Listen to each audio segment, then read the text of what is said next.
Olá para todos e sejam bem-vindos mais uma vez ao canal. Crente da Igreja Congregação Cristã que peca não tem perdão? A intenção do vídeo não é ofender os irmãos da CCB, mas é passar o meu ponto de vista, o meu ver, a minha interpretação acerca do pecado para a morte, acerca do pecado imperdoável. A minha posição é a mesma da maioria dos evangélicos. Praticamente todos têm a mesma posição. E eu tenho respondido inúmeras pessoas deste ministério, e algumas desesperadas, achando que não tem mais perdão. E outras constrangidas, porque tiraram a liberdade dela dentro da igreja. Algumas já me disseram que a congregação está mudando o seu posicionamento quanto à questão do pecado sem perdão. Mas acerca da questão da doutrina deles, do pecado para a morte, eu sei. A questão do pecado sem perdão é um erro de interpretação. Vamos analisar. Se existisse um pecado específico considerado sem perdão, qual seria este pecado? Não é adultério, porque Deus perdoou o adultério de Davi. Não é fornicação, porque Paulo entregou o rapaz da igreja de Corinto, lá em 1 Coríntios 5, do 1 até o 5. Este rapaz, Paulo o entregou a Satanás, porque estava tendo um caso com a sua madrasta. Então Paulo o entregou a Satanás para a destruição da carne, para que o espírito fosse salvo no dia do Senhor. Ou seja, para que pelo sofrimento ele viesse a se arrepender e fosse salvo. Então adultério e fornicação têm perdão. Alguns já me disseram aqui pelo canal que é adultério e fornicação que não tem perdão. E eu mandei provar na Bíblia, e não souberam. Aonde está escrito na Bíblia que adultério e fornicação não tem perdão? O filho pródigo foi perdoado? A pergunta é, qual foi o pecado do filho pródigo? Qual foi o pecado que ele cometeu?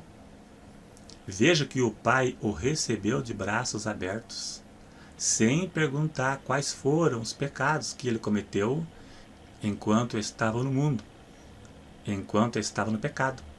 O filho pródigo é o desviado.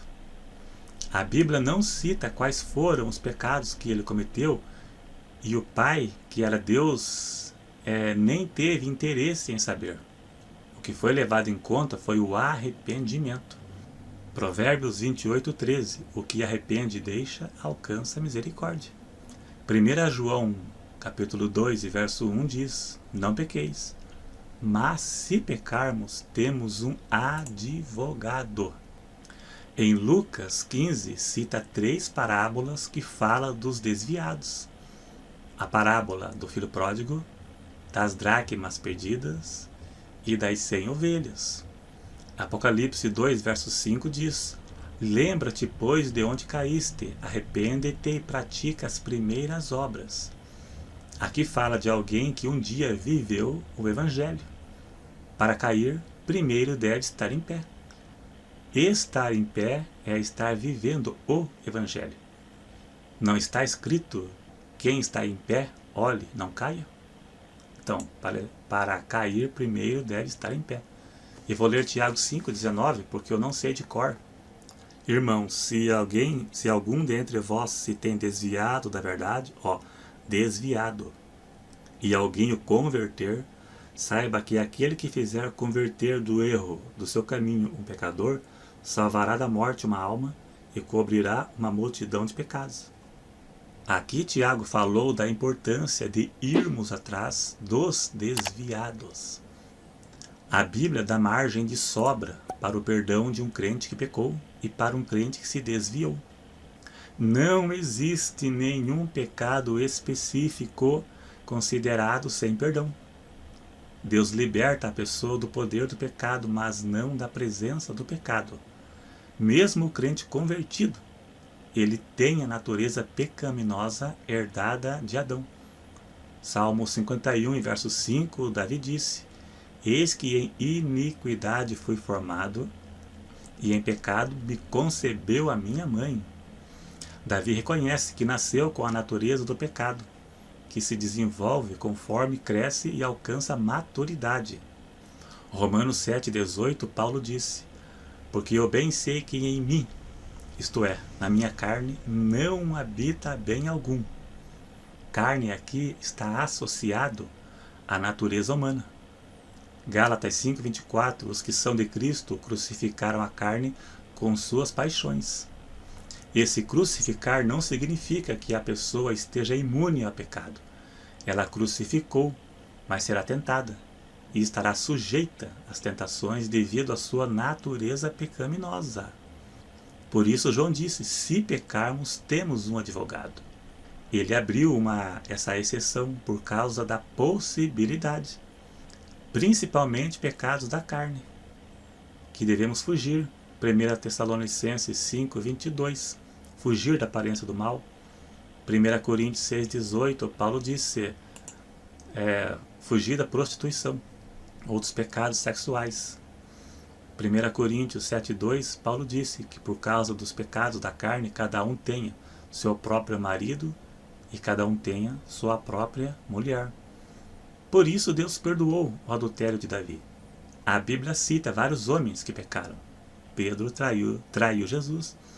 Davi no Antigo Testamento, Sansão, Salomão, muitos pecaram.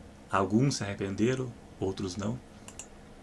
Deus perdoa qualquer pecado, mas temos que ver que às vezes a pessoa deverá sofrer as consequências para se arrepender. Deus perdoou Davi, mas ele pagou caro pelo seu erro. Sansão, Deus o perdoou, mas ele pagou caro. Veja que o rapaz da igreja de Corinto também teve a chance de salvação, que ficou em aberto, mas antes ele teve que sofrer nas mãos do diabo para se arrepender pelas consequências. Existe a lei da semeadura. O que o homem planta, ele colhe. Então, não é um ato em si que determina se é pecado para a morte, se é pecado sem perdão ou não, mas é um estado de um coração endurecido.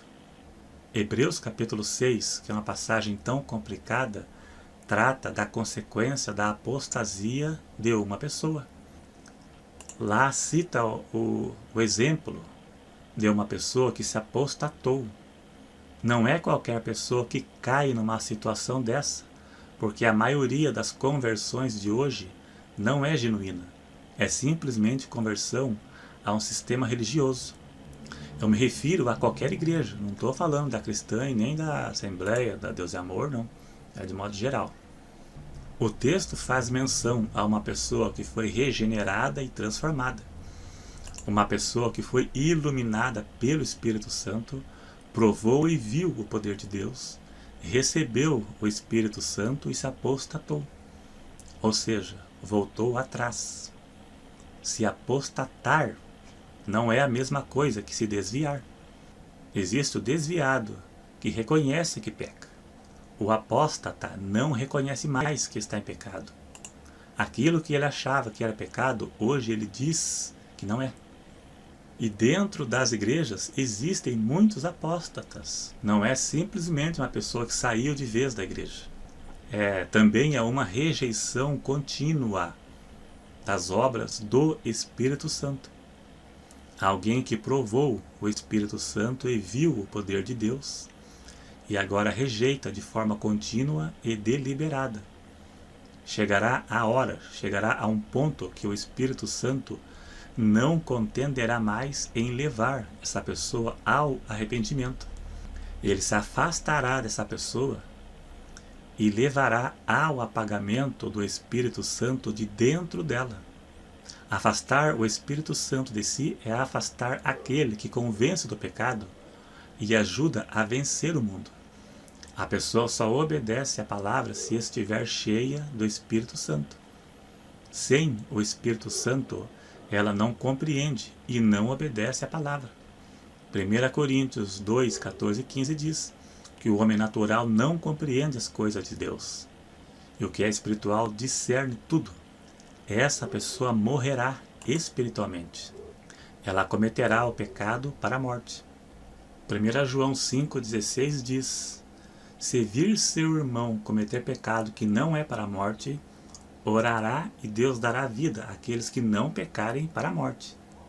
Pecado que não é para a morte é aquela pessoa que se desviou, mas reconhece que está em pecado e agora está fraca.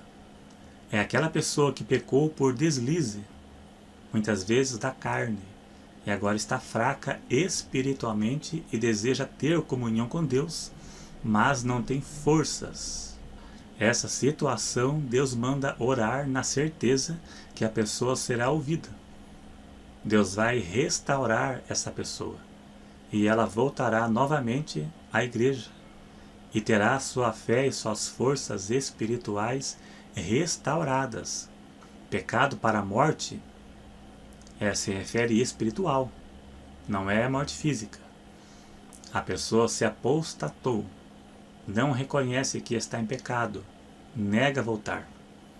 Esse tipo de pessoa não temos a certeza que a oração será respondida, porque Deus não manipula a mente de ninguém. A decisão de voltar ou não é própria. É um tipo de oração que não teremos a certeza que haverá resposta. Vamos agora ao exemplo dos fariseus. Eles blasfemaram contra o Espírito Santo. Eles negaram a obra do Espírito Santo. Jesus expulsou um demônio e eles disseram que Jesus expulsou pelo poder de Belzebu, de Satanás. Mas veja que os fariseus conheciam a Jesus e viram seus milagres. Eles acompanharam sua trajetória e chegou a ponto de atribuir um milagre ao diabo. Isso foi a gota d'água. E eles não tinham mais perdão. Jesus conhecia o coração deles. Nós não podemos julgar uma pessoa como alguém que não tem mais perdão se baseando nisto. Nós não somos juízes e Deus não deu autoridade para ninguém julgar alguém como condenado. Os milagres que Jesus fazia e eles negaram eram milagres reais e visíveis. Não eram como esses milagres da televisão que você vê, que não se pode provar a veracidade. Os milagres que Jesus fazia e os fariseus viram eram o aleijado andando, o surdo que ouvia, o cego que falava, mas o aleijado andava e saltava. Não é que nem esse da TV que o aleijado fica, pega uma pessoa de muleta e tenta fazer andar, e a pessoa fica cambaleando e depois volta para a cadeira de roda. Tem no YouTube, procure falsos milagres que você vai ver. Duvidar de milagres que você vê na televisão e na internet, ou supostos milagres, não é pecado. A Bíblia dá margem para não crer em todo espírito. 1 João 4,1. Não creais em todo espírito, mas provar se são de Deus. Blasfêmia ou apostasia é duvidar e negar algo que você provou. Você viu com seus olhos, com provas evidentes, que foi o poder de Deus. Então, se baseando nisto, não é qualquer um que comete esse tipo de pecado. Porque milagres reais e visíveis quase não se vê, se comparando com a Bíblia. Esses da televisão não são reais e visíveis. São coisas duvidosas, não dá para acreditar em tudo que você vê. É só a pessoa que tinha dor na perna, dor no braço, era pobre e fiquei rico, ganhava 1.000, agora ganho 10, era empregado e agora virei patrão. São tudo coisas que não se pode provar a veracidade. E não é pecado duvidar. Você nunca viu lá um cego enxergando, um aleijado realmente sendo curado? É só essas coisas. Eu acredito em milagre, mas tudo tem que ser avaliado. Não é bem assim não, né? Então esses milagres que você vê por aí não tem nada a ver com os milagres dos tempos dos apóstolos, dos discípulos de Jesus. E até do Antigo Testamento também. Blasfêmia contra o Espírito Santo no sentido de imperdoável não é xingar, não é falar mal de Deus, falar mal do Espírito Santo ou duvidar de milagres de origem duvidosas ou com possibilidades de ser armação, de ser combinado. Ah, eu era pobre, enriqueci, eu tinha uma dor aqui, agora sarou. A blasfêmia está relacionado à apostasia e à religiosidade, como foi o caso dos fariseus, que eram religiosos. A prova que tem perdão é o arrependimento. João 16:8. Pois é o Espírito Santo quem convence a pessoa do pecado. A pessoa que não tem o Espírito Santo não se convence de seus pecados.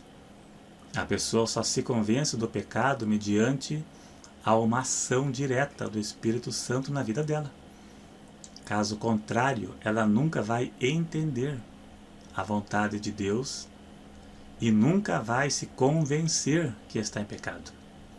O desviado tem perdão e não existe nenhum pecado específico considerado sem perdão, pois a Bíblia não dá margem para isto. É simplesmente erro de interpretação. Então é isso aí. A intenção não é ofender. Creio que não ofendi, que não falei nada demais. Se tiver alguma dúvida ou achando que está perdido, que não tem mais salvação, como muitos pensam ainda, fale comigo pelos comentários, que eu vou dar uma orientação, que eu vou dar uma ajuda, alguma orientação a mais, se ficou alguma dúvida. Que o vídeo é resumido, não é uma coisa assim, é meio resumido, mas dá para entender. Então é isso aí, então obrigado a todos de novo e até o próximo.